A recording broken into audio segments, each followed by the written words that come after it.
Alkisah di Bukit Batu, wilayah Nan Megah di Kabupaten Bengkalis, berdirilah sebuah kerajaan yang dipimpin oleh Datuk Laksamana. Ia memiliki dua panglima gagah setia padanya. Mereka adalah Umar dan Hasan.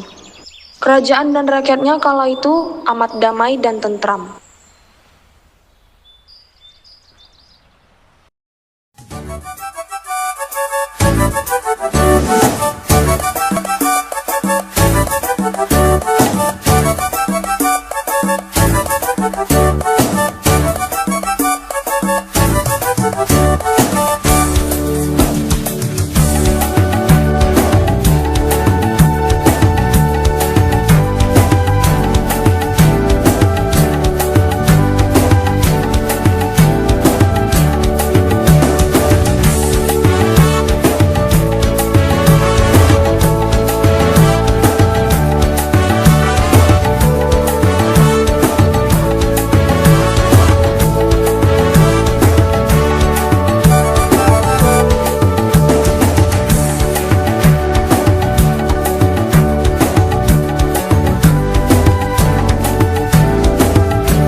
Tak diduga oleh raja, suatu hari salah satu panglimanya yang bernama Umar datang ke hadapannya untuk meminang putri sematawayangnya yang bernama Zubaidah.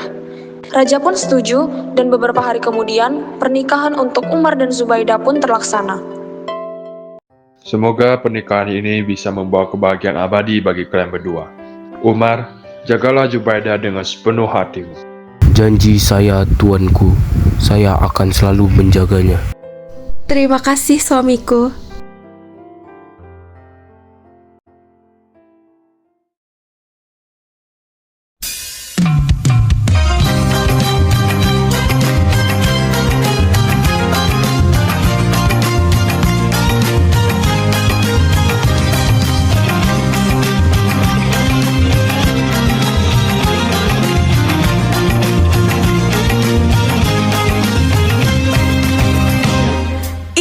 Tersusun tangan dihayun, kaki melangkah mengikut rentah, cantik dan anggun, senyum menguntung, gadis Melayu rancak bertanda,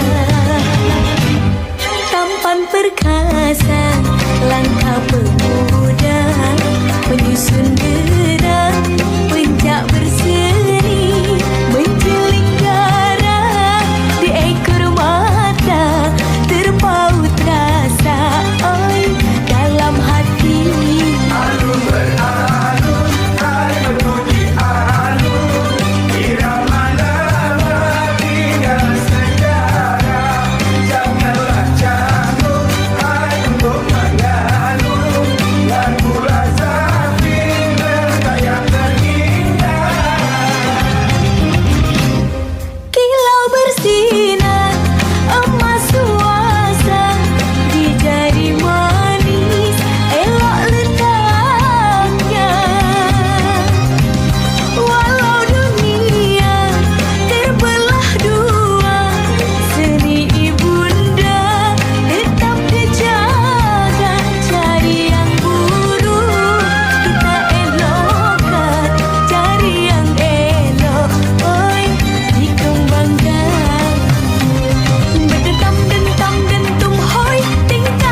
Cinta Umar dan Zubaidah pun akhirnya bersatu. Tetapi di balik sorak bahagia, dendam perlahan tumbuh. Zubaidah, haruskah kau memilih dia? Kenapa bukan hamba? Kau akan menyesal telah menolak hatiku. Hasan menyusun siasat. Dengan licik, ia mengutus Domo membawa mimpi dusta kepada sang raja. Domo yang patuh dengan perintah Hasan pun segera menuju kediaman sang raja dan menghadap kepada sang raja. Ampun Tuanku Raja, hamba mendapat sebuah penglihatan dalam tidur. Sebuah mimpi yang agung. Dalam mimpi itu, Tuanku diperintahkan untuk membangun sebuah kapal yang belum pernah ada sebelumnya. Lancang Kuning. Kapal ini akan menjadi perisai bagi seluruh perairan kerajaan kita, melindungi dari segala ancaman. Sebuah mimpi, pesan yang begitu jelas. Tentu saja, kita akan membangun lancang kuning. Segera persiapkan segala keperluannya. Datuk Laksamana yang percaya pada kekuatan mimpi segera memerintahkan pembangunan lancang kuning. Kayu-kayu pilihan ditebang, para pengrajin terbaik dikerahkan. Pembangunan kapal megah itu menjadi buah bibir di seluruh negeri. Tetapi, sebuah kabar gelap mengiringi peluncuran kapal, di mana kapal itu butuh tumbal, seorang ibu hamil anak pertama. Di tengah kebingungan dan ketakutan, muncul lagi kabar yang tak kalah mencemaskan. Konon, seorang tokoh sakti bernama Batin Sanggono melarang para nelayan menangkap ikan di Tanjung Jati. Datuk Laksamana merasa perlu mengklarifikasi hal ini, dan Datuk Laksamana pun akhirnya menghampiri Umar. Umar, temuilah Batin Sanggono di Tanjung Jati. Cari tahu kebenaran apakah ia melarang nelayan menangkap ikan. Tapi Pak Durka, istriku tengah hamil tua. Kerajaan membutuhkan kau, Umar. Pulanglah segera setelah tugasmu telah usai. Demi tugas, Umar segera berangkat menuju kediaman Batin Sanggono.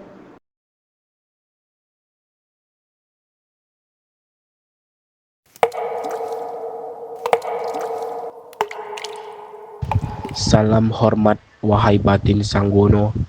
Hamba diutus oleh Datuk Laksamana untuk menanyakan perihal larangan menangkap ikan di Tanjung Jati.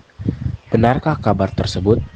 Wahai Panglima, kabar itu tidak benar. Aku tidak pernah mengeluarkan larangan apapun terkait penangkapan ikan di Tanjung Jati. Entah dari mana desas-desus itu berasal. Hah? Jadi semua ini tidak benar? Jagalah istrimu.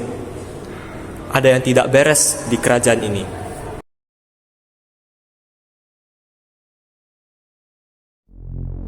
Sementara Umar mencari kebenaran, Hasan melihat kesempatan untuk melancarkan rencana jahatnya. Ia mendatangi Zubaidah yang tengah seorang diri. Zubaidah, Umar tak akan kembali lagi. Bisakah kau buka hatimu buatku? Tidak, Hasan. Sampai kapanpun, hatiku hanya untuk Umar.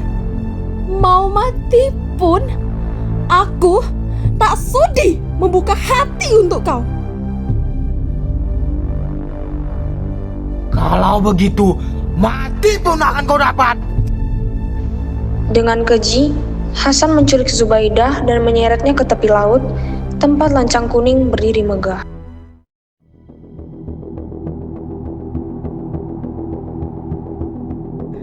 Jangan, Hasan, aku tengah mengandung.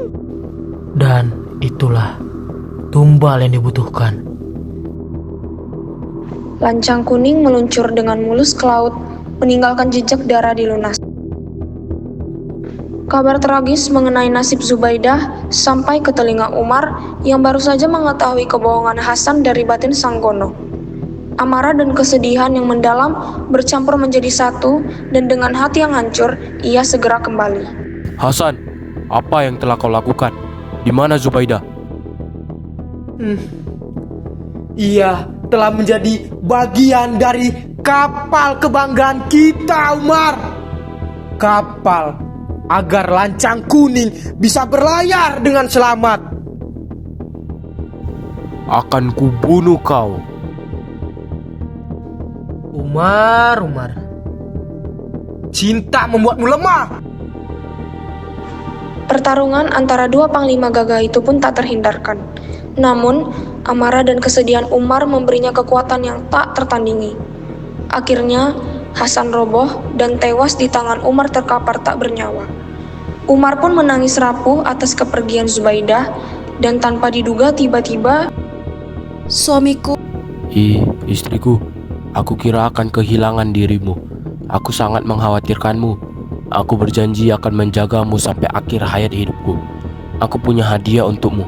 Sudah lama aku ingin memberikan ini kepadamu. Dan terimalah. terima kasih suamiku, Panglima Umar. dan setelah membunuh Umar, Zubaidah pun membawa semua harta milik Umar dan berlayar ke negara Jepang dengan kapal lancang kuning.